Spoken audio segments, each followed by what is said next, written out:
The Tailgate Show, the Tailgate Show, the Tailgate Show. And you say Shot City. The Tailgate Show, the Tailgate Show, the Tailgate Show. And you say Shot City. The Tailgate Show, the Tailgate Show, the Tailgate Show. And you say Shot City. The Tailgate Show, the Tailgate Show, the Tailgate Show. And you say Shot City. The Tailgate Show, the Tailgate Show, the Tailgate Show. And you say Shot City. The Tailgate Show, the Tailgate Show, the Tailgate Show. Welcome to another episode of the Tailgate Show. It's your boy B Diddy here with Trubiscuits and Gravy and Mr. Air Jer holding up the rare. What's up, fellas? What's up? What's going on?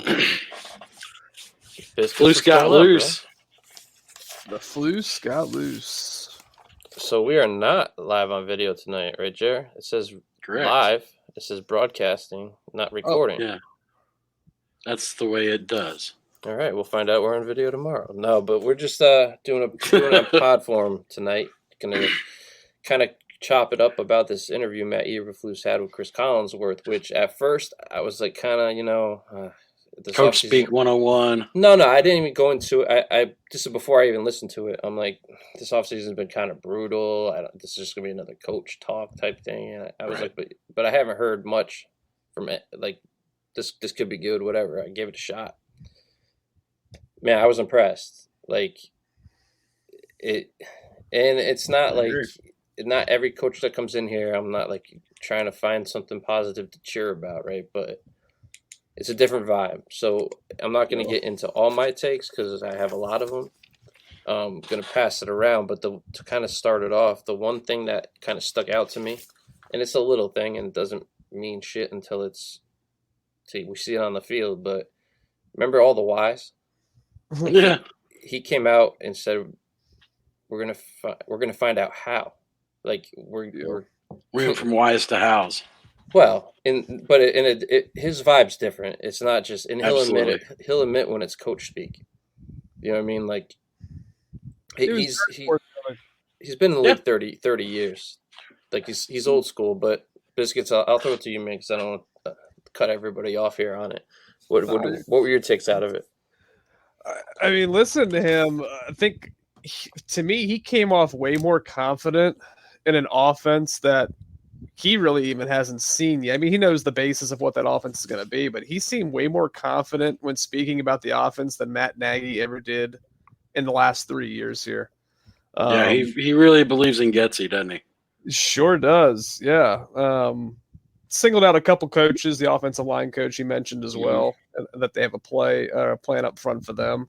But the first big bullet point that I came across was, he mentioned the effort and the running full speed all the time. He doesn't want to see the loafing, but the defensive line rotation in particular he talked about. And I thought the piece that stuck out to me is he said ideally he doesn't want any of those guys playing any more than 50% of the snaps up front, and they want to keep that constant wave rotation going through.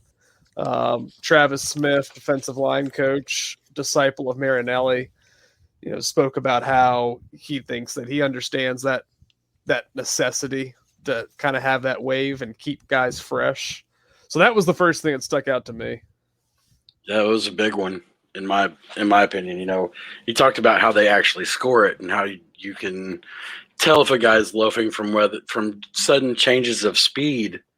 If you're running at a slower speed and you have to speed up, that's considered a loaf under their scoring process.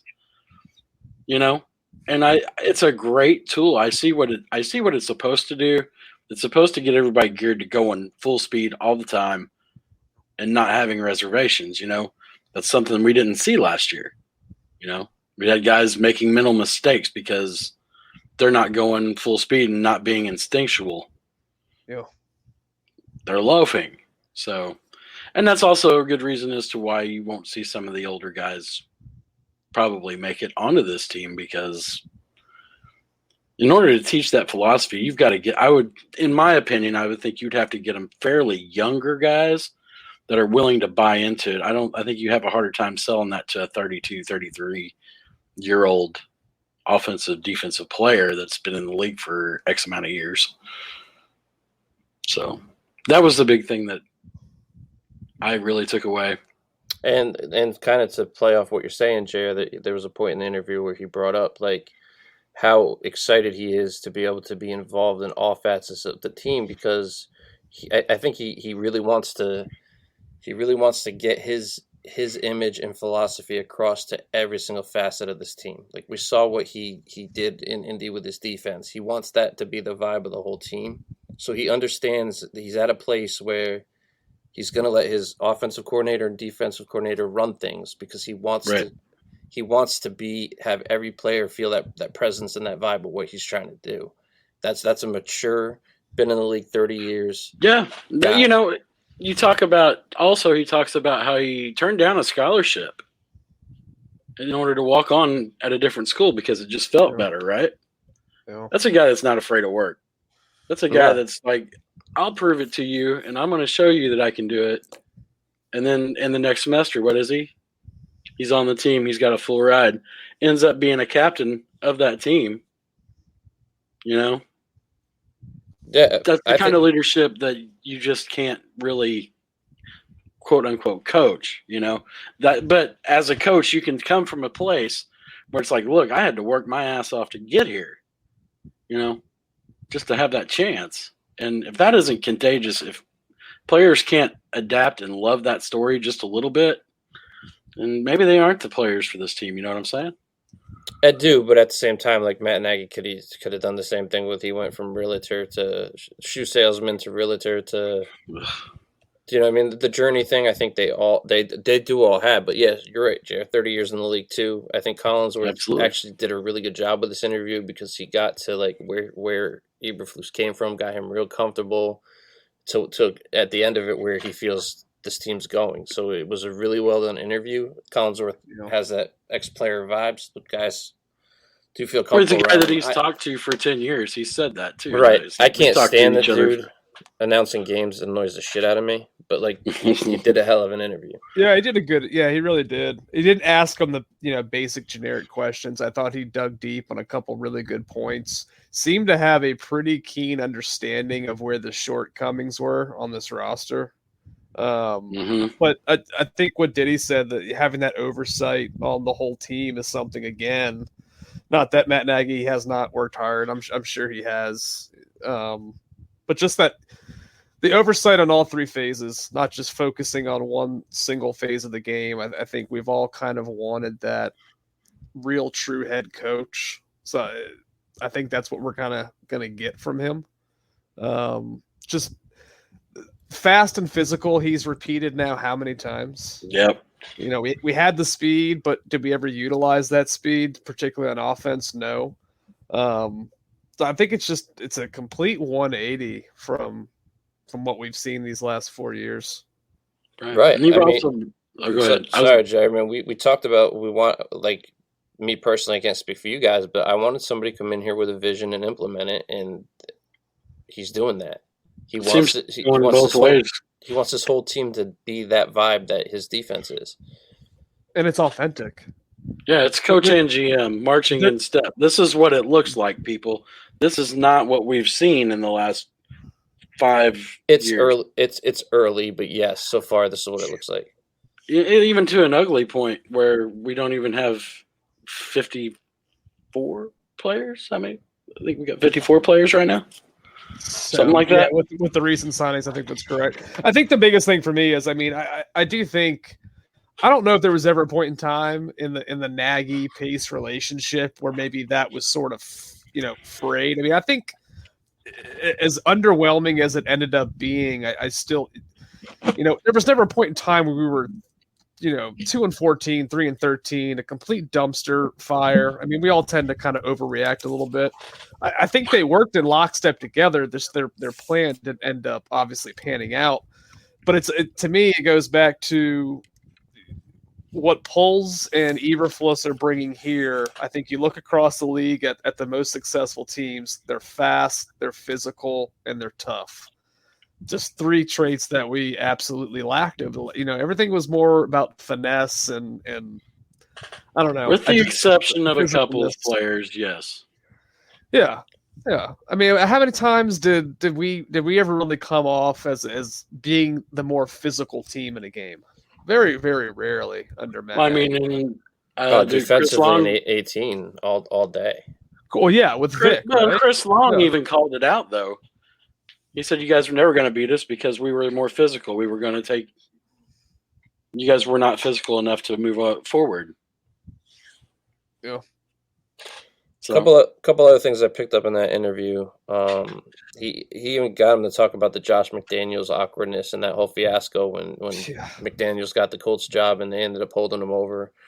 It's a great listen to. I really thought I didn't expect to come out with that much meat. Like right. talked about Justin. Said how he's totally picking up the offense, teaching other people. That's good to hear. It's going to be, and really we heard good heard the name Shanahan in the interview several times. Yep. So that's outside zone running scheme to complement it. Biscuits hit on it about Chris Morgan working with, and then that also led to Shanahan back in Atlanta, our offensive line coach. And with that outside zone, he mentioned setting up the play action, the screen game, the bootlegs. The Chicago Bears with a screen game. Yeah, as long as we can block it this time. Yeah. Matt Forte was a genius at it. And he got into some detail too. Like I thought it was kind of cool. People were complaining that he was letting too much out, but like even down to how they practice and what methods they use. And I thought that was pretty cool as a fan. Like the people that bitch about giving too much out want to get let in, and then when they do and it smacks them in the face, they bitch. Like I thought that was kind of cool to hear. You don't usually hear a head coach of an NFL team, not here anyway, getting that deep with it. So I'm speaking ignorantly. I don't know if other fan bases I don't watch every head coach presser, but for Chicago Bears fans, this was a pretty in-depth look inside of how this guy thinks, even down to what they're doing at practice. Thinks like a true head coach. True head coach can tell you what we're going to run and we're going to do it, and it doesn't matter because we're going to execute it better. And that's the scheme. The scheme. And he got into that, and he said sometimes you focus too much on scheme, and you're not. He's a detail-oriented guy. You make the uncommon things common. He said at one point, he wants to work on those little things, like catching a ball outside of your frame, like all the little details, the important details, right? Like the physicalness and the mindset details. He also brought up draft strategy. Yeah. Concerning an injured player, one was his name, Jamison Williams from Alabama. Guy that I would be beside myself if he was there at 39. It's probably not going to happen. But whether or not Matt Eberflus would take a risk on a player like that with an ACL, and ultimately he came to the place where yes, if the player was an A player and top 15 talent, top 15 talent, and they fell into the 30s. In their opinion, if the medicals were there from the doctors, that they would take that chance and make that pick. It shows a lot of guts. You know what I mean? Yeah.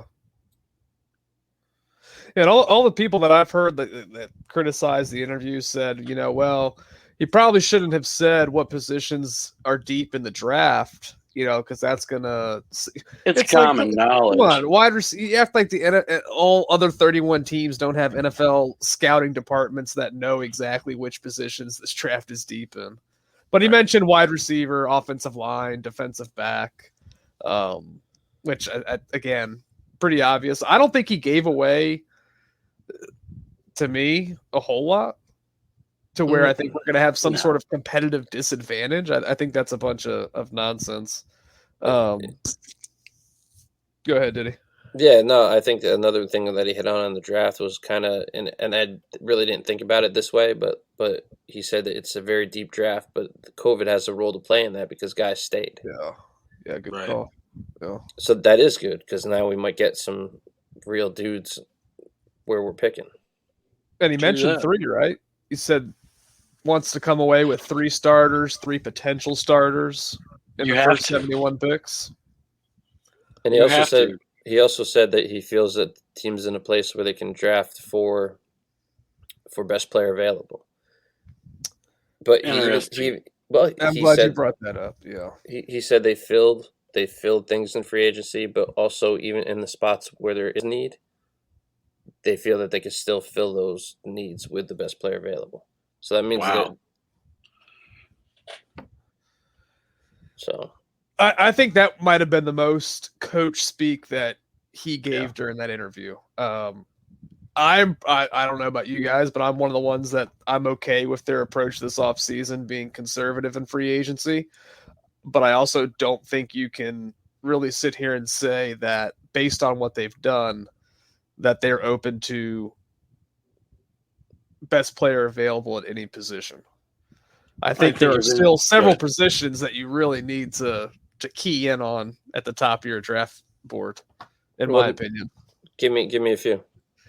I mean, offensive line, wide receiver, 1A and 1B. And then go ahead. Sorry, they did address those now. Maybe not to our liking, but they did address both positions in free agency. True, but to the point, and he singled out Lucas Patrick. I think he was the only guy that he name dropped. So obviously they're super high on him and they did bring up Tevin Jenkins and Borum that they were still developing. I get all that, but I still don't think the moves that were made are enough to sit there and say, hey, we can risk taking a tight end if he's the best player available on our board at that point.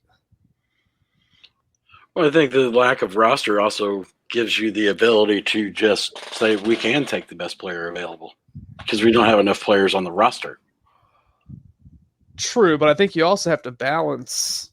I mean, he stressed the importance of Justin Fields coming into year 2.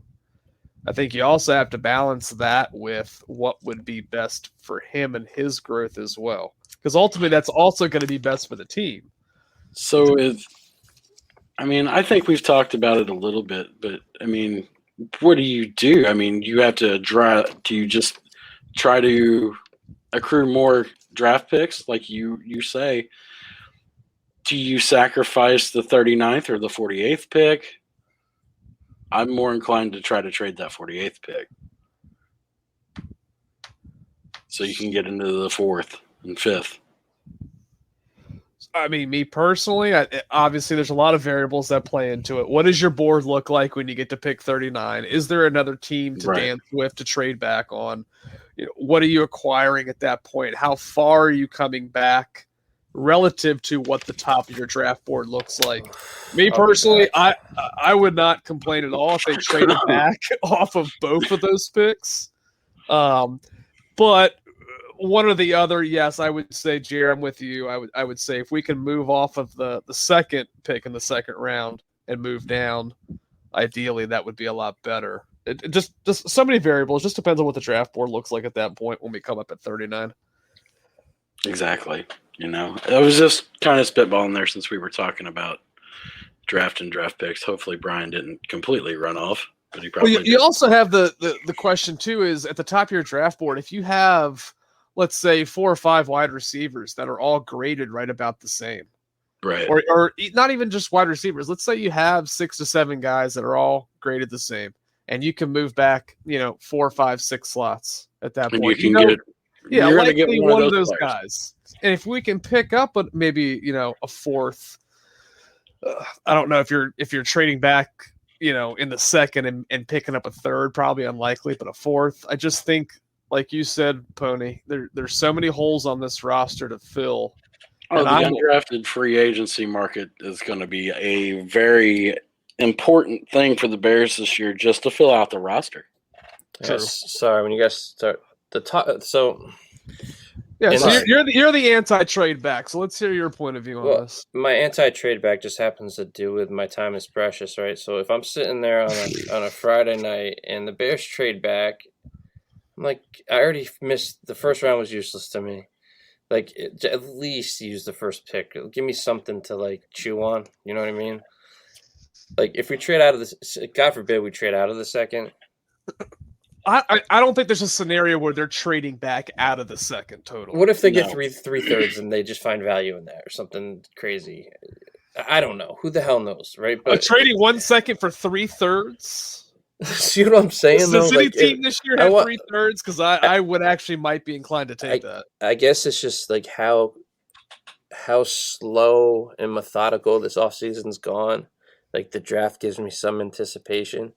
You need some and juice. I just want 39 and 48 drafted because, like, it's for selfish reasons. Yes, I understand Yeah. it may be a more sensible approach from a GM's perspective, but, like, this is the fan in me talking, and I want 39 and 48 to be fucking killer guys that are going to contribute. Like, I want to hear those names called. Like, I'm ready. You know what I mean? This offseason has been kind of brutal. Very brutal. So for me, like, give me that 39 and 48 because one of those is the Mac trade. So I want to see what we get for the Mac trade at that spot. And then the two that we had, like just give me two guys. Like, and that's purely the fan of me talking. Yeah. Well, that's what it's about, right? I mean, we all have the fan perspective. Yeah, so I'm not trying to pretend to be like some draft analyst. I'm not in that mode. Like, No. the draft isn't so analytical. And I still look at it through a fan's eyes. I don't try to overanalyze shit and get into the RAS scores and all that stuff. Like, for me, it's just like hot RAS. There's nothing wrong with that. Everybody finds their vibe and their way to go about their fandom. For me, it's just like I want to hear those names. I want to see who my new guys are. I know it gets really long a long way from picking between 71 and 148. You've got to fill that gap with a pick somewhere. But we will get on more draft talk. I just wanted to kind of touch on Biscuits. You were bringing up like what he was saying about Justin Flus in that interview. Like one thing he did bring up is that how excited he was and how this is Justin's football team. Yeah, he seems like he's really quiet all that talk about Florio saying that he doesn't seem very committed to Fields. Did y'all see that nonsense that Florio put out on PFT? I didn't. I did not. I might have missed that. A couple days ago, he put out an article that basically stated what the Bears are doing right now in this offseason signals to him that the Bears are not committed to Justin Fields in year 2 and don't necessarily believe he is the guy, which is why they're taking their approach that they are taking now. And I think that interview with Collinsworth pretty much just shut down every word of that. You don't really go out of your way to mention Justin as many times as he did in that interview. Right. If you're not, you do because he's a hot topic. I mean, let's just say Justin Fields will pull. So to actually not knowing that, Biscuits, you kind of do go there to try to squash that, because if you are going to make a move, which I don't think they are, you want to cover that up. You don't want that leaking before the draft. So I think he would put a focus on that. Listen, hear me out here. I think he would put an emphasis on Justin either way. Number one, if they are in on him, they want to put that out there. And if the Florio thing drove it, they'd also want to put that out there also, because they don't want to throw people off the scent. And I don't think it's that. I think he seemed genuine about what he had to say about Justin.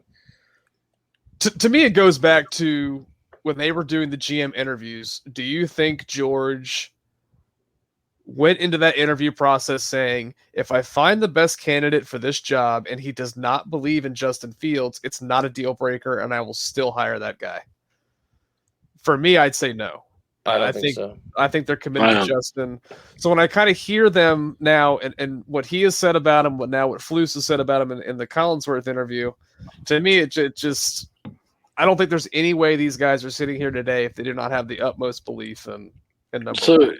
So Florio's basic statement was because of the offseason acquisitions, it's an indictment on Justin Fields. Hey, not just the acquisitions. Ryan Pace the fucked moves, this team Chair, the moves royally. Cleo Matt going, all of them. I mean, Ryan Pace fucked this team straight up. Yep. I mean, we have no draft capital because of him. We have no room in the cap because of him and his stupid decisions with players that didn't pan out for one reason or another. Or you kick the money down the curb for an extra year when you didn't have to. Like Jimmy Graham. I mean, I'll give him this. He had the balls to make the decisions on what he thought in 2018 was a playoff caliber team that could go win a Super Bowl. But now we pay the price for that failure. I'm looking at it a little differently, than a lot differently than what Florio's saying, because Justin was the interview after they were introduced as GM and head coach. Justin was there. Okay, so they're putting him out there to this is his team. So some of the moves that they made, I agree with Florio. They had Justin Fields in mind, but in a positive way. You put him in the position where he can take this team and it's his team now. I'm not saying that it's all going to look pretty this year, but it's more his now. There's some of the guys that we considered leaders aren't here anymore. Justin has to step up that way and build this together with the coaching staff. That may have really, really good long-term effects. I'm not saying this season because it could end up being brutal. But quite honestly, I like the direction things are going. We don't know the dynamic in that locker room. We're not there. I mean, those people that we think were leaders may have actually been detractors and taken away. And I mean, this is I think we talked about this week. Like, this is not with Justin. Like, this is the guy we all wanted at draft time. Do you know what I mean? Like, this is he was the guy that I thought he was unobtainium. That's what when we drafted. He was Mitch, Watson in 17. Is what he. Yes, what he was. I wanted Watson. We drafted Mitch. Everybody wanted Watson. And then we finally landed the guy we all wanted. So like, I want this kid to work out so bad because we've never drafted a quarterback in my lifetime with his potential. We haven't. Easily the most talented quarterback we've ever drafted. Yeah, no question. So like, I want this kid to ball out, but it's gonna take. I just think it's gonna take time. I'm not making an excuse for him. So this season, I tell you, Eberflus doesn't seem to think it's going to take time with certain aspects of this team, though.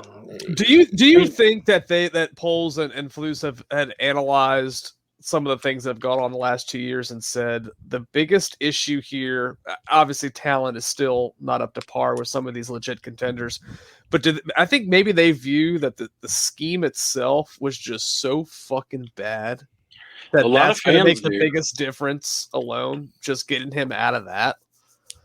A lot of fans do too. I endured some of that talk today. It was like, the scheme was so bad under Nagy that it handcuffed the whole team, which legitimately there were times where we could see it as fans. I mean, at every single level, the route trees for the wide receivers, not leaving in extra protection or chips, for the line, a lot of things. So, Steve Young. Okay. Uh-oh. No, I mean, I'm not comparing the two because it's a long shot. If he became Steve Young, I would Mitch and be Steve Young? beside myself. No. That was the comparison, though, 4 years ago. No, what I'm saying is Steve Young, West Coast. Let's just call it West Coast offense. West Coast swing. I'm just that was similar to a West Coast, correct? Right. Yeah. It's a hybrid West Coast. Right. So that mobility and the thing is, Justin has more arm talent and more speed than Young did. Easily. Yep. Do you know what I'm saying? So like, now hopefully the decision making comes with. What I'm saying is a skill set. Like Young, even he was a sneaky athlete. I'll just say that he could scramble. Wow. Well, he wasn't real scrappy. No, you know how the draft time it's like sneaky athlete, student of the game. Yeah. He was a mobile quarterback. Yes. And he like that skill set, Justin could be freaking awesome in this offense. Like, and the way Flus talked about it Jerry Rice, he also had Roger Craig. He also had talent. There was definitely talent. I mean, let's kind of keep it in perspective. Do you what think? I'm saying in this, he I didn't say on this Newsom, team this year with this roster. I said in this system, it could work very well. Yeah, it's a long term, friendly system. Not tomorrow. And what did Flus say about the system too? He said he thinks that it's one of the hardest offenses to defend. That they've had, they've played it against it before, had a little bit of success, but ultimately he think it was the toughest type of offense that to me got me a little bit excited because now we're having a defensive guy look at the offense through that lens. Well, look what Shanahan's working with a quarterback, and look at how effective it is. The 3 of the final 4 playoff teams ran a variation of this offense. But do we have a Debo? Do we have a Kittle? Can Kmet do it? I mean, I don't know. A Kittle? That's asking a lot. I mean, Kittle's a unicorn. I think that would be unfair to Kmet to ask for that. I don't think Kmet's as physical. I think Kmet wasn't being used right under Nagy. Like, if you look at what Kelly was doing with him in college, and I mentioned this before we went, like, he was lining him up all over the field, even at fullback. Right. He could be a matchup problem. He should be what Jimmy Graham was doing. Jimmy Graham shouldn't. Not the way Jimmy Graham was doing it, but like lining him up outside. Like so in the red zone at Notre Dame, was that somewhere where he had production? And I'm asking as I don't know, because I didn't watch much Notre Dame football. Yeah, I mean, I'd have to go back and watch myself. He ran seam routes a lot. I seem to recall him running seam routes and just being open, and his end zone stuff was clean because he was winning. So the end zone. He ran over people too. Yeah. You know what I mean? Like, that's one thing that I do think that we have seen from him. You get him on a defensive back. He does not go down easy. Yeah, if you got him like with a safety alone, you might see like one of those like what freaking shocky moments. That would be yeah. Good name pull. Man, I haven't heard Jeremy Shockey's name in years. I think people need to get out of the mind frame that he's going to be this dominant U tight end. There's nothing wrong with him being, one of the premier Y tight ends in the league, and every team needs that guy. There's no shame in him being a premier anything at tight end in this league. I'd be happy with it. Do you know what I mean? 100%. Like, I'm not saying he's going to be the next Gronk, but I think he has potential that there's still something there. I think we still need to see a little more out of him before we come up with in an offensive scheme where he should flourish. He's showing more promise than Shaheen, I'll say that. Oh, 100%. I mean, as the touchdowns last year were non-existent, but he still had 60 catches for 600 some yards. My biggest knock against him is that he's just not very fluid. He's very clunky. You saw it a lot of the times, especially in the red zone when he was trying to contort his body. He's just not that type of tight end. But fade route, throw the ball up there, let him go up and get it that way. He can do that. Maybe not a turn around. Do you wonder how much? Do you wonder how much of his mentorship with the Jimmy Grahams of the world may have affected his game? No, I don't wonder that at all on a daily basis. Well, no. And I'm not making. I guess you know what? I'm making excuses for Kmet. I'll go there. Like, this was also like coming into the NFL was the first time where the football was his primary sport. True. So I'm not saying that I'm going to give him 3 more years to prove that, but like 1 more season, sure. Absolutely. Yeah. You know what I mean? I think there's a lot. Plus he's working with Justin. That's huge. Him and Darnell Mooney right now. Like, Collinsworth did pose one more question to Eberflus that I thought was really interesting. He said, "How do you know when your guys get it? When they understand the hits philosophy, when it all comes together on defense, you let your defense make the play calls. How can you tell how fast can this turnaround come?" He said, with some players and some teams, it's instantaneous. You can see it in week 1 where they are ready to go. Sometimes it's week 3, and sometimes it's even later. But he said, then he went on this thing where he feels really confident with the coaches, that he's got really good coaches that are teachers. And it gives me a little hope. Also the other thing that gives me hope is knowing that our schedule is not as QB daunting as maybe it once was. I'm glad you posed the schedule like that. Not as QB daunting, because I think that's fair to say. I think every offseason when people start saying, well, our schedule is so soft this year. Can't look at teams from last year. It's new teams every single year, but I think you raise a good point looking at the direct quarterback matchups. That's a good comment, Pony. you cause some turnovers from some of these quarterbacks, put your offense in plus territory. Yes. You know, zeros become threes, threes become sixes. You know, and Flus has got. Do sixes become nines? Hey yo. Are we counting by threes? Over 369 penny line. You second to me one more time.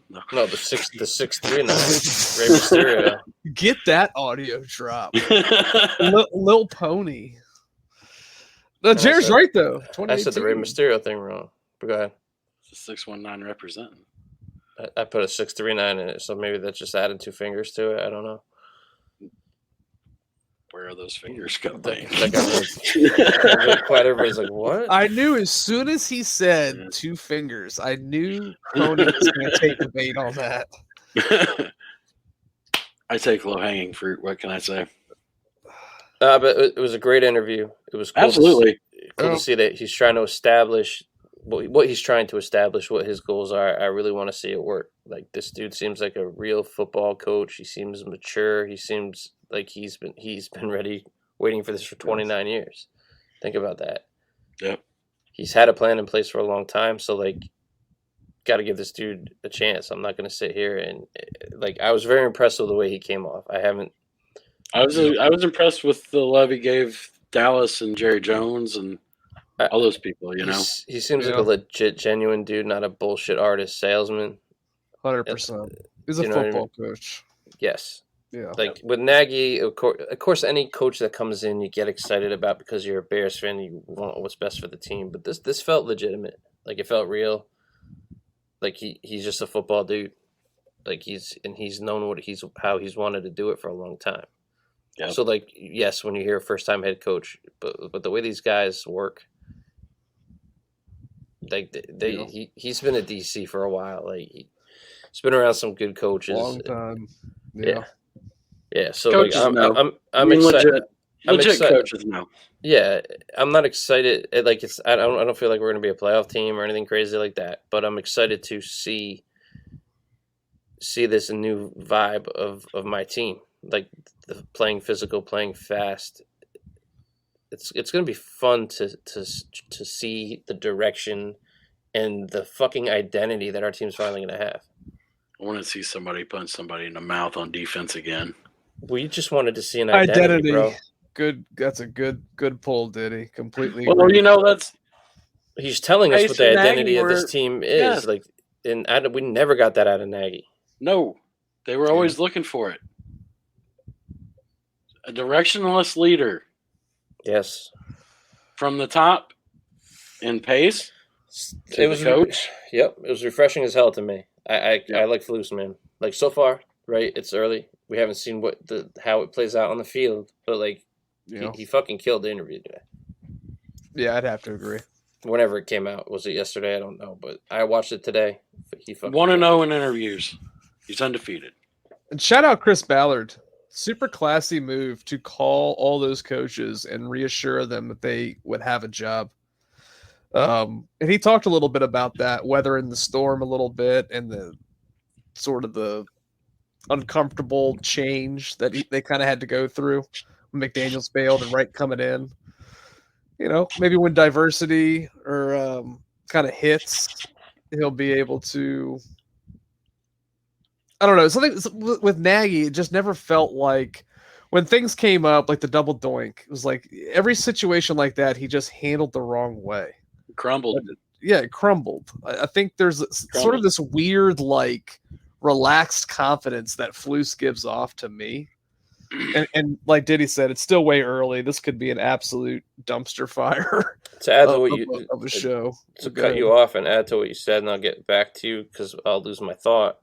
They said something similar about Ryan Pace too, that he didn't handle adversity well when he was. There was an interview done, and league sources had commented on that. I think Wiederer did the story near the end of the season. Is Pace didn't like conflict before he got to Chicago, so it kind of falls in line with what you're saying there. Basically, it's with Nagy. Now, when you got the two main guys reacting that way to shit, yeah. So what you got? So sorry, man. Didn't mean, like I said, didn't mean to cut No, you no, off it's there, good. but Good point. I was sort of rambling there. He just gives off this weird, like, just relaxed confidence. Yeah, I think I'm he's excited. genuine. He is genuinely excited. It's not fake excitement. He's genuinely excited about implementing his philosophies, and that kind of attitude's infectious. are we putting out hits T-shirts with the Eagles on them? Hey, we ain't chasing decent. That's for goddamn sure. We could do that. We could make hits T-shirts with like the freaking Eagle Fang type '80s logo.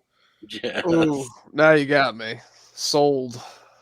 Eagle Fang, Karate Kid style. Yeah, hits. I would hits. rather hear hits all day long than BU and all that other shit that we heard. I'm grabbing my belly and just saying loafs. I'm ready Lots for of something loafs. new, and I agree with Diddy. I don't think I'm looking at this year certainly as a playoff team or anything, but it's No. that first foundation year of what we can build off from here, and it's super important. So, as long as we're somewhat competitive, and we're 7, 8, 9 wins, I would 9. I think is a stretch, but 6 or 7 wins, I would be pretty happy with that. If the effort and the principles that he has spoken about all off season show up on the tape, that's what I really truly want to see. And we're seeing the progression with Justin because it's all about him. It's all about QB1, man. Like so, Gotcha. I really want to see him take that next step. Yeah, completely You know what I agree. mean? Because even the great ones can operate when shit hits the fan or things aren't going perfect. It's like I'm not at a place where I'm gonna make. I know I've said things this offseason where it's like I'm giving him an excuse like it's rookie year again, but yes, he does, even if things aren't perfect with this new scheme, he still needs to show that he's that dude. It almost is a rookie year because you're learning a new offense. You've got new coaches. You're in the same place. You have half of your roster's gone. I mean, it's essentially another rookie season. But it's also, I think sometimes when we want things to work so bad, we give things more leeway than we normally would. This is an NFL that's never been more quarterback friendly. Yeah. If you're not, True. you can't get hit like you used to. You know you're gonna have the time if you're one of those if you're that dude. You know what I mean? Eventually you'll start getting calls your way, all that stuff. They want quarterbacks to succeed like never before in the history of the game. So the things, I understand the speed of the game's fast. You have to adjust to all that. But I also think that it's set up more for quarterbacks to succeed than it ever has been. So he needs to show the progress because the game's never going to be perfect. Offensive lines are not perfect in this league anymore. The offensive lines around this NFL, the good ones, you could probably count on one hand. It's 5 out of 32, right? I'm not saying he has to make a Pro Bowl. I'm just saying he has to. We have to have that vibe from him that this is the dude. It's coming along. Right. I go back to Josh Allen's second season. It wasn't over the top, but you could definitely see that huge leap from year 1 to year 2. Then you start adding pieces around. Oh, you're going to get Diddy hard. I'm just saying. I mean, it's the whole Quinn family is about to have a hard on with you talking about Josh Allen. Oh, I'm not some Josh. I was wrong with Josh Allen. I'll be the first to admit it. 100% wrong with Josh Allen. I saw Jay Cutler 2.0. He changed. Big time, but changed at things that quarterbacks don't typically change at. He was a sub 60% accuracy thrower from high school on. Typically, the accuracy doesn't change that much, and you're looking at like a 10% jump. It's pretty incredible. It is pretty incredible when you get a top 2 receiver in the NFL. Well, that was even with the first year, the second year that he was in the system with Cole Beasley and John Brown. That was before the Diggs thing. He had kind of made that jump. But yeah, Diggs certainly helps. Stephon Diggs is an animal. I remember his. How many times year. did we see him running free, and Cousins missed him? His rookie year, his first game where they played at Soldier Field, he tore our asses up. I'm like, who the hell is this kid? Yep. Son of a bitch. Like, he's nasty. But, yeah, man, so, like, kind of like I said when we talked, I said, "Why don't we talk about the interview tonight?" You guys were like, Jared's like, "All right, we'll go." Biscuit's like, "I don't know, man." But like when you actually sit down and listen to it, Absolutely. lot to chew on there. Especially with, like I said, the way this offseason went. I heard that I was like, "Oh, that's some meat, guys. We should probably give it a shot." Yeah, because So the signings that we've had really not very meaty. Yeah, I'm not gonna I mean, lie. When you said so when you much said meat. Collinsworth interview, I was like, what what the fuck? Collinsworth I- actually did really it was good. I good. was surprised. It was honestly, it was really good. It might have given us the most insight since the actual hirings in a Right. dry off season cycle. So kind of wanted, Jared, did you want to hit on the signings? Yeah, since we last had one? 3 signings since the last time we were on here. The first one was Ryan Griffin was the first one to break. Tight end came from Houston. He was with the Texans last year, I believe. Yep. 1 year, $2.25 million. I think this is a JP Horsted replacement guy because Horsted moved on. What about Jesse James? I don't think Jesse James is on the roster. He is still unsigned. I said JP Horsted, JP Holtz. Yeah. Goddamn. JP Horst. Jesper's still there. My bad. The other guy we signed, Ravens from the Ravens, Tavon Young, another 1 year deal. Guy that's been hurt a lot, got a chip on his shoulder, has something to prove. Follows the Ryan Poles philosophy. You know, you want young, hungry. He's kind of leaning on the other side of young, though. He's in those late 20s, so this is maybe his one shot. 28, missed a lot of games. Yeah. Bryce Callahan type. When he's healthy, he plays physical. I'm not saying their game's exactly the same, but Right. same kind of thing where like, oh, we wish Bryce was in the, he's always battle injuries. Yeah. We'll see. I mean, he's talented when he can play. And I And asked also- you this guy's pre-show real quick, but I'll ask y'all again. Do you think this signals Thomas Graham possibly being in the lead for the CB2 spot on the outside? Could be.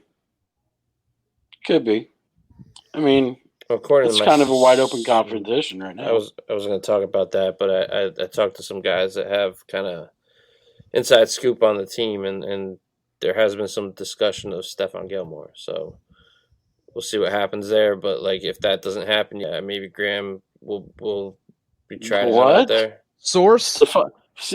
I'll fuck Source? around. Don't be fucking with me like that. Didn't it sound nice though? You know, Yeah. for a hot second, I hate was you. like, this I was kind of like, I hate sounds you like for he real. might know something, but what the fuck? Why am No, I I just mean, now there's- finding out about this? There's still some defensive backs available from Indy, right? Yeah, and the Tavon guy, what's his name? Is Xavier anywhere? Tavon Young, interesting guy. I think Xavier's He still kind of okay. fits the mold of Eberflus making a DB with the scheme. You know, he's kind of had a history of taking guys that maybe weren't household names and they cause some turnovers, and all of a sudden it's like everybody knows this guy's name now because he's creating turnovers. What about the kid that we got from the Titans there? Crookshank?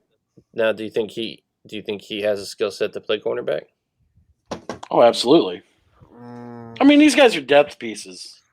And there was one more. I mean, he It was, fulfilled that big dime role in Tennessee very, very Right. well. I don't know. I mean, with tight ends, he could probably take. I mean, The tight end obviously, eraser, bro. yeah, it did. I mean, in limited snaps, he was good against the tight ends. I don't know if you get a quick twitch wide receiver in the slot, if he'd be able to hang with him. I don't know. I really like him in that big dime role, though. That's a guy that he saw twice a year. So I would think that he's got a pretty good understanding of the player. I was hoping Graham would be the nickel, but Personally, me too. you know, We'll see. I mean, and the other guy that we signed was Matt Adams, 1 year deal. I have video. Well, an Indy guy. Ooh, what kind of video? I had on the Facebook page, on the Tailgate Show's Facebook page of each of the 3 signings. Just to give you a little, if you really don't know the guys, other guys have put the video up. I just copied and pasted it over so you can look at it, make your own determination of what you think the player is. But for the most part, these three guys are, in my opinion, maybe special teams guys, just depth pieces. The only one of the three that I'm pretty confident is maybe a lock to make the roster is Ryan Griffin, just because they're paying him 3 times the amount of the vet minimum. And it kind of hurts for the Horsted fan group, doesn't it? That maybe, just as you think that maybe he's going to get an opportunity to show what he has, now he's going to be 3 in the pecking order. The Seahawks gave Matt Flynn how much money until talent couldn't be denied. And if you're that dude, Jasper, then you're going to have to take it. Wait, did you just connect Matt Flynn to? That was like a 6 degrees of Kevin Bacon type. Yes. Yeah, it was there, very. I like it. Position connection. I was lost. Not position connection, but it's a meaning if you can play, you can play. Money, because I mentioned the fact that he's getting money paid don't 3 matter. times more than the vet minimum. So money don't matter if you can put it on tape and you can play. That guy won't be here long. Yeah. Where's he going? Hopefully to the bench. You know what I'm saying? Okay, it's a long way around and I get it. No, what I'm saying is like that's refreshing, I guess, Jared, because normally big contracts did matter with the last regime. I don't think it's going to matter. I think they really want play the guys player. We wanted to see. Yeah, there was no accountability from that standpoint. I don't think that's going to roll with Flus, though. I agree with Pony on that one. I think this is going to be a team based on effort. If you don't show effort in practice and you don't show effort on the field and on the tape, you will show effort on the bench. And that's why you have to be careful with bringing in the high-priced free agents the first year that you're trying to implement this. That's why you can't. If they're looking for that big money, they're going to be in prima donna mode. Right. And you can't bring. I mean, it's harder to bring in veterans. 31, 32s, 33s, man. I don't know if I said this earlier or not, but you did. But still, you just can't sell it. It's hard to sell to a vet that's been on the league for 8-9 years. Super high character type of guy. Yes, right? I think maybe you could sell it to a Robert Quinn, because I think we saw that a lot from him. Right, where he played full speed all year last year, even though the team shit the bed. This is why they want those guys that are out to prove it, because that's the kind of system this is. Yep. Yeah. That being said, Antonio Brown, come on down, buddy. Hell no. Sky Moore, what? Sky Moore. Mm. Is that what we're getting into now? Yeah, let me get into that. So we're gonna go around the horn here, so far, guys, who do you have as a draft crush? Biscuits, we'll start with you. Start with me. So tell us about your draft crush, why he's your draft crush, and one weakness that he has. So my draft crush is Jalen Tolbert. Why is he my draft crush? Where is he from? Because South Alabama. And South Alabama Polytech State. And first came on my radar because he absolutely shredded my Chanticleers down here in Myrtle Beach, South Carolina. I think he was like 11 for 185 that game. Still won the game. Bad man. Just saying, still won. Do you know how wild this is? It just sounds like, the university here in Myrtle. I'm like, me and Jared, like, is there one? Technically, it's in Conway, so I sort of half lied there. It's not in Myrtle Beach, but shout out Conway, South Carolina. But no, he's an older prospect. He's 23. Biggest knocks on him probably right now. He's only $185. He's going to have to add a little bit to his frame. Go ahead, Pony. His route running is really good. He's crisp in and out of his breaks, and he Oh. gets out fast. Wow. When you let Biscuits like Perfect. Hey, Yeah, Jared, take it you away. have to- Let me Sorry, hear man. this. I do. No, you're I good. watched him, and I see why you could like that guy. wow, Jerry, you can't, I haven't seen you that excited in years. You need a washcloth? No, His got a footwork sock. off the line is fantastic. He can release in multiple ways. Pause. Really good deep ball threat. He's going to be a yak guy. He's not so much elusive, but if he can just make that first guy miss, he has enough top end speed to house call it. What I kind would of 40 say- time we talking? Oh God, we getting that deep into it? Jalen Right. Tolbert's. I thought you were the Raz guy, man. I thought you were going to have that. 4.6. Was he 4.6 or 4? I want to say it was 4.5, 4.49. So he has enough speed. Yeah. He is a good route runner. I think the one knock that I've consistently heard about him is maybe he needs to learn how to sink his hips in and out of breaks a little bit more, be more efficient in those short to intermediate routes. Sink those hips. Sink those hips. But no, that's my guy. I think he'll be in range for us realistically. Yeah, Tony? that's a guy. Do you feel like you could trade back and still get him? With what limited information I have right now in the draft, I would say he'll probably be there for our second round pick. There's a lot of wide receivers, man. Don't know if he's gonna be in that 30s range. That's probably a little too rich for his value. I've done a few mocks, and I keep seeing him in that 60 to 60s range. I think PFF has him at a 60.8 ADP right now. So, I mean, it's a guy you could trade back off that 48 and maybe still acquire your receiver and then pick up another player, you know? Is he in that range of player? Do you follow what I'm saying? Yeah, no, I do. I don't know. I'm always so leery of these draft boards from PFF and Yeah, mock boards. I think what you're going never to see. Sorry, I think what you're going to see is a run on receivers to the point where Tolbert may be that guy in the 30s. You think so? Because after Tolbert, it's Ross from I believe Clemson, right? Like those are Justin Ross, they're really that's the drop off. They're kind of neck and From the neck, top. but those might be the two best guys available in the second round, depending on how crazy the wide receiver is becoming a very highly paid position. Yeah. It is. If you can find a good one on a rookie deal, you're doing it. And we've seen teams that are desperate for wide receivers have now jumped ahead of us as well with multiple picks. You could see a team like the Giants almost double dipping if they wanted to.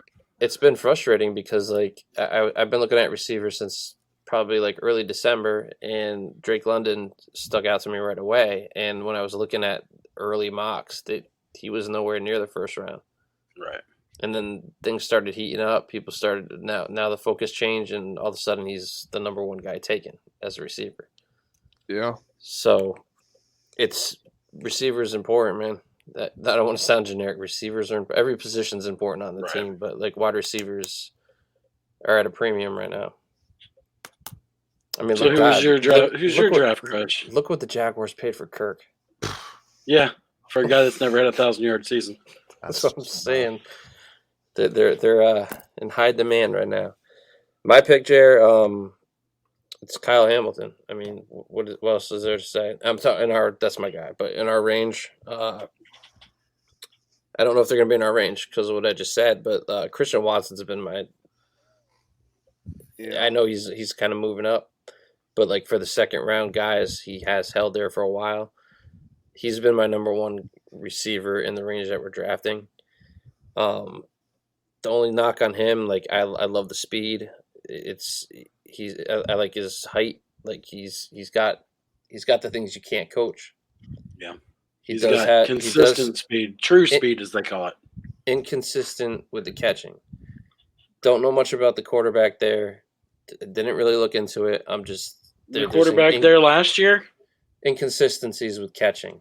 That's The something quarterback that that was there not this year. I but don't the care. past I don't year care is- what his name is. What I'm saying is I didn't know enough He's about the him. quarterback at San Francisco.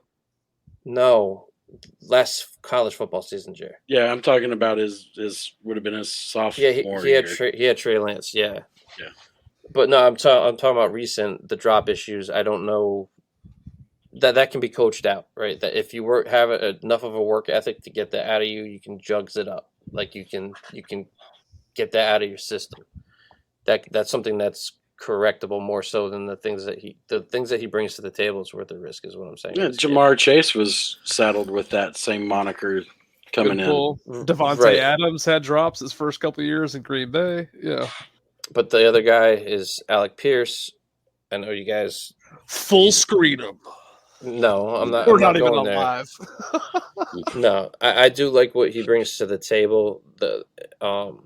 These are two guys in this part of the draft that I feel, with their skill set, could be legitimate ones, and that's kind of what I want. If the guy works out, ultimately I'd be happy. I don't care what the name is, but like as far as this part of the process for me, these are two guys that I could see being that wide receiver one that we need. And a good compliment to Mooney size-wise. Even if it's not the one, the guy could be a 2, but be a bigger, more physical receiver than we have with Mooney. So you So, think like- Alec Pierce's upside, sorry to cut you off, is potential number one upside? I think what I've seen from him, the measurables do factor in, even though people don't want to admit they do. Yeah. You know, I know you like the Raz stuff, and I know it's not always a perfect science, but he did score very highly Raz-wise.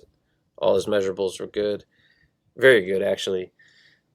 So my knock on him is the knock on him is strength, and he didn't participate in the weightlifting at the combine. So like to me, I'm like, ooh, okay. A little bit Don't of a know. red flag for you. I don't know, man. It's Yeah. just something that popped up. I'm like, oh, that's kind of questionable. Why you wouldn't try to say, hey, I'm good. I've been working on that. Yeah. I don't know what the deal is there. There's agents involved too with all that crap. So I think Right. sometimes it's looked into too much. Because if you did, some guys don't do certain things in the combine. So who knows? But that's the one questionable thing. And the other red flag is he's a Packers fan. So that grew up in Yeah, that's a tough scene, bro. That's a deal breaker for me. Yep. I guess. I mean, they're all fans of someone, right? I guess. You ready for your head to spin? Yeah. Oh, is this your draft crush? Oh yes. Oh God, I forgot. Welcome to Bailey's Happy Talk, people. Oh God. Western Kentucky quarterback, 62. Count them. 62 touchdowns, 11 picks. Conference USA Player of the Year. Coming from where did he come? Houston.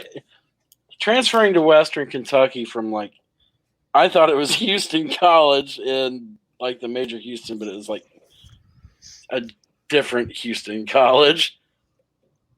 He's a smaller guy. Houston Baptist, I believe. Houston Baptist. God bless them Baptists. How tall is he? Like 5'8"? 6 foot. Every bit of it. Every bit of it. Got a noodle for an arm. His arm strength isn't the greatest, but I'm telling you, I've watched him against Indiana. He's fast with his decisions. Hey, you say that, but I also told you Justin Fields had problems against Indiana, and he did. They won, Jer. They did win. Congratulations, they did. Did Houston Baptist win against Indiana? No, they did not. Okay. But that didn't stop him from shredding that defense. You know, that's a defense that didn't give up a lot of points. That's also changed. That defense changed from the previous year. I mean, you can watch him in comparison Yeah, with that Desmond wasn't Ritter the- versus that- Cincinnati. This is watch Zappy. Hold up, Now, though. Let me explain something. I know you got high on your little Indiana passion run the year before in a COVID year when Yeah, people it were got trying ugly. to fight to have a season, right? Right, it got ugly. And Ohio State came out cold against you guys. And I know you want to hang your hat on that. They out athleted us. That's for sure, no doubt. Right, but that wasn't the same Indiana defense No, but Justin it's the played same. against. It's not even the same scheme because that coach ended up at Alabama and won a national champion or went to a national championship. There you go. But the Indiana defense was much better that Fields played. Is all I'm saying. But the Zappy versus Desmond Ritter talk, I would take Zappy before Ritter any day. He reads defenses quickly. He's decisive. Ritter from he throws. Yes. Yeah. The 6'4" Ritter. Yes. I just more NFL quarterback intangibles. Oh yeah, the guy that looked like shit versus us till McFadden got thrown out of the game. Is Indiana like the gauge of quarterback play right now? Don't go there. You know the only reason you like Tolbert is because you saw him play against Coastal, bro. My experience. That's how I discovered him initially. Okay, I was on Jalen Tolbert before it was a popular name in the second and third. All I'm saying is schematically, it's the same damn defense, and Zappy shredded it, and Ritter struggled. There's nothing wrong. Sorry. I like him. I like him a lot. I don't know if he's a Bears guy, if he's going to be, like I said, in the mock drafts, I'm not picking him, but he was 33 yards away from throwing for 6,000 yards last year. Yep. With 63 touchdowns. That's or 62 touchdowns. All right. Here's my question, Jer. How does he have 51 rushing attempts for 17 yards? Does he run backwards?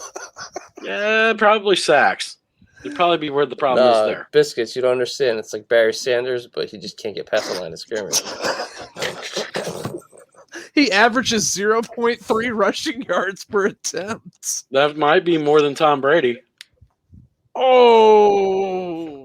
All right, so here's my question for you, Jay. Like, and you know what? I'm not gonna bust your guys' balls when a guy plays against your college team. You're gonna notice him. That's how I noticed Drew Brees. I'm like, who the fuck is this little fucker from Purdue tearing my team up? I saw Drew right Brees when they played Notre Dame.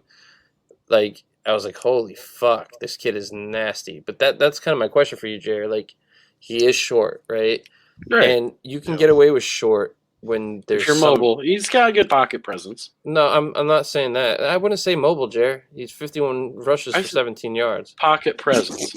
Okay. So what I'm saying is it an elite? Is it an elite pocket presence? Is there an elite arm? Is there elite athleticism? Like when you're that small, there has to be something elite about you for you to overcome that deficiency. My guess would be decision making.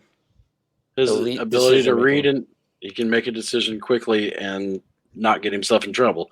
You don't throw for 62 touchdowns and 11 interceptions and not have that elite trait to make the right decision. Would you consider the Conference USA elite talent? Would you consider Division II elite talent? He played against Christian Watson played. It's not my question. I'm asking about the quarterback. I'd say that he played a good Michigan State defense. Okay. He also played Tennessee, Martin, Army, Indiana, Michigan State, Texas, San Antonio, Old Dominion, Florida International. Texas, San Antonio is going to have guys drafted. You're going to get grilled here, Jared, because Charlotte, Middle Tennessee State. We're all in on QB1 right now. Like, and you're talking about drafting quarterback, so we're going to question. That's fine. A little hard, but like, is there anything elite? Would you consider anything elite? So you're saying his decision making. I think his ability to make a decision quickly and read defenses would probably be his best asset. With a noodle arm, though. So like, if the brain's he's accurate. If the brain's clicking fast enough, is that noodle arm going to be a problem in the NFL? It could be. I mean, it could all go to hell. I mean, is he Chad you don't Pennington have an offensive line. Like a 6 foot tall Chad Pennington? I don't know if that's a fair assumption or a fair statement. I don't know. He's hard to compare to a guy.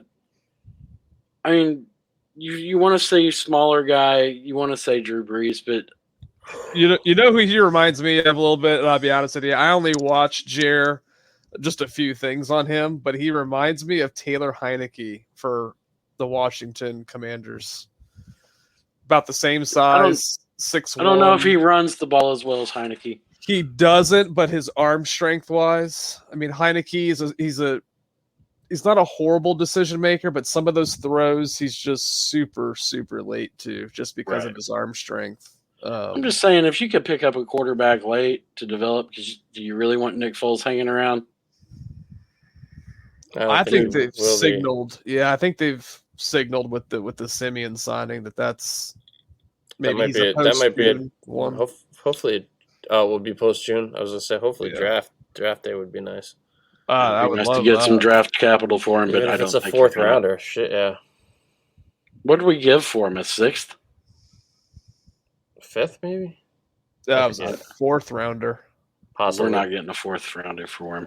No, you're not. But if you look at what the Seahawks just gave Geno Smith, they just gave him what, $7 million, and he's likely going to be the backup there, most likely. So I mean, a team looking at it for a backup quarterback of Nick's pedigree, I mean, the salary is really not that bad. So if to me, if you're getting a 6th-round pick, you pull that trigger immediately. You call Jacksonville is what you do. So, But Doug, yeah. are you really serious though? Like, it's not Biscuits, Jer. Sorry, you're really serious that the quarterback is your draft crush? I've found that he's very interesting, and I keep arguing with you guys over it. So yeah, he's kind of become. Well, hold on. So is it your draft crush, like no matter where he goes, or is it your draft crush specifically for the Bears? Oh, for the Bears, no, I don't know if he's the Bears guy. Then I can don't- sort of buy into that line of thinking. I'd like to see him. I would like to see him in. If This we is can a pick him Bears up in the 5th and podcast. 6th, I'd do But- it. Last time I checked, yeah, I thought you were bringing it to the table with a guy that you wanted to be on the Bears, Jer. Didn't you draft him in like the 3rd round on one of your mocks, Jared? I drafted him in the 4th. Just. I guess I should have talked about Kyle Hamilton for a half hour. No, I want him on the Bears.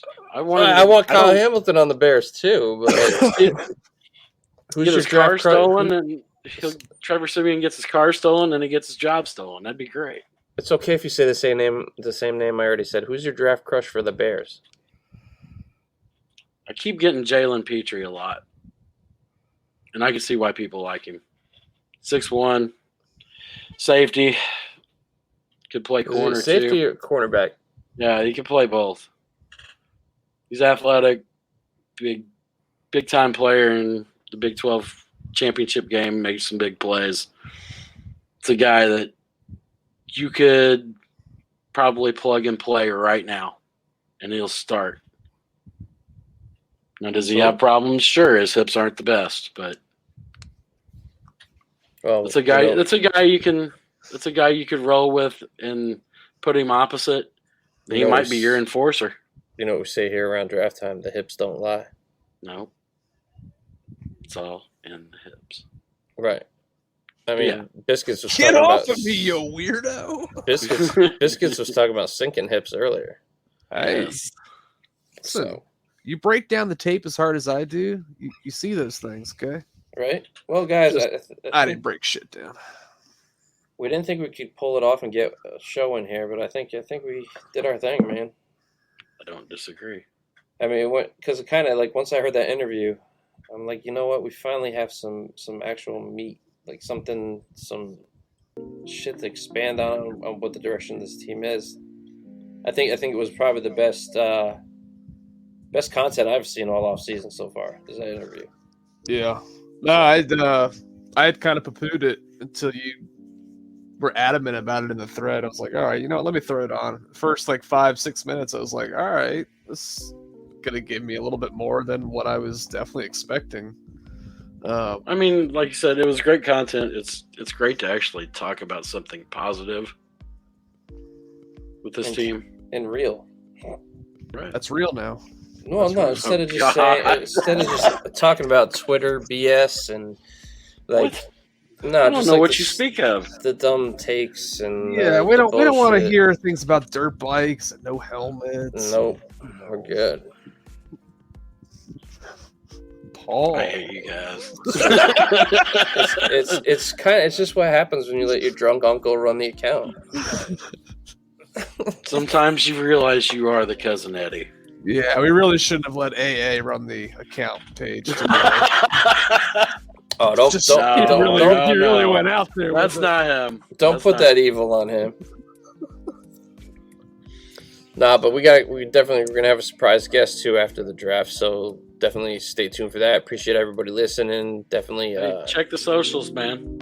yeah, give us a review on iTunes, give us those And likes. Spotify. What's the other one? Tumblr, Tinder, and No, I mean you I can can't rate us keep on up with them Spotify. yeah, sure. Wherever you decide to let us into your eardrums, Please go give on us Yelp. good reviews there. Wherever your eardrums like to listen to the sexy tones that is the Tailgate Show. Come check out the website. I'm getting mildly turned on right now. Oh, so yeah, kind of excited about to see the direction that Flus is going to bring to the table for this team. Kind of see how it plays out. It was just cool, very cool. Definitely highly recommend the interview. I mean, just listen to us talk about it. We got a lot out of it. So hopefully, you guys, Absolutely. if you haven't heard it, definitely go check it out and bring your vibe to the table. And you want to come on here and share with us, we're down to have people on too. So let's Open invitation. Let's that- break biscuits. The Flus has really got you loose, man. I know Flus got me all sorts of loose. So yeah, that's just another episode of The Tailgate Show. Duh. Jalen Tolbert, no matter what. The Flus is on fire. The noodle arm Zappe. Hey, don't you sully Zappy's name. Share your rhythm.